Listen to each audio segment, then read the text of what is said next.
Hello বন্ধুরা, আমি চলে এসেছি নতুন একটা ছোট্ট ব্লগ নিয়ে। Good morning.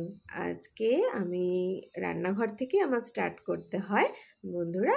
এই যে আজকে করব হচ্ছে রেসিপিটাও আমি শেয়ার করব। আজকে করব এই যে মাছের তেলের তরকারি করব, চিকেন, আর এই যে কই মাছ। বলবেন একটা কেন কই মাছ? এটা হচ্ছে আমার বাবার জন্য একটু সবজি দিয়ে ঝোল করে দিই। ঠিক আছে, তাহলে আমি আমার ব্লগটা স্টার্ট করলাম।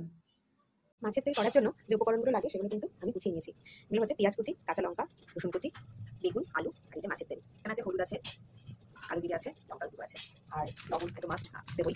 তাহলে রেসিপিটা চালু করছি। কড়াইতে তেল বসিয়ে দিয়েছি, তেল গরম হয়ে গেছে। কালো জিরে ফোড়ন দিয়ে দিয়েছি, আর দিয়ে দেবো রসুন কুচিগুলো।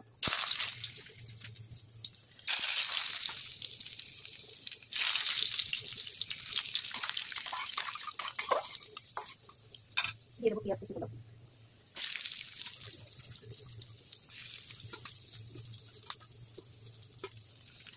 দিয়ে দেবো চিড়ে রাখা কাঁচা লঙ্কা। পেঁয়াজটা হালকা করে ভেজে নেব। দিয়ে দিচ্ছি একটু লবণ, একটু হলুদ, আর একটু শুকনো লঙ্কা গুঁড়ো। আপনারা না চাইলে শুকনো লঙ্কা গুঁড়ো নাও দিতে পারেন, কিন্তু আমার একটু রান্নাটা একটু কালারফুল না হলে আমার খুব ভালো লাগে না, সেই জন্য আমি শুকনো লঙ্কা দিই।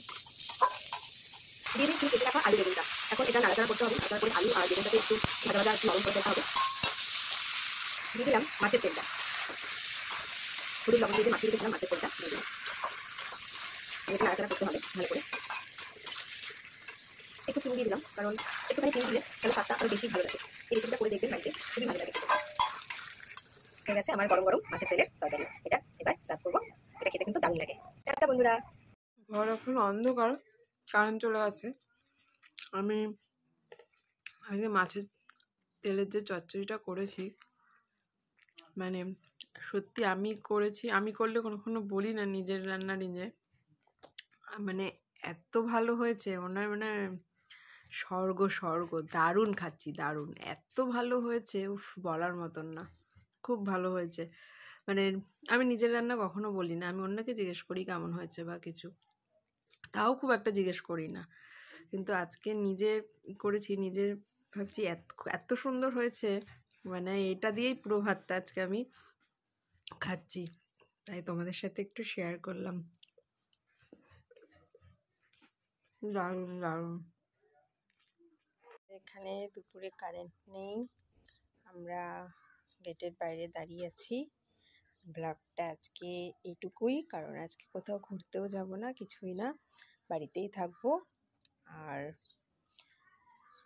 এর জন্য আজকে এটুকুই ব্লগ। Tata, bye bye. আমার ব্লগটা ভালো লাগলে প্লিজ সাপোর্ট করবে, একটা লাইক করবে, কমেন্ট করবে, বলো টাটা।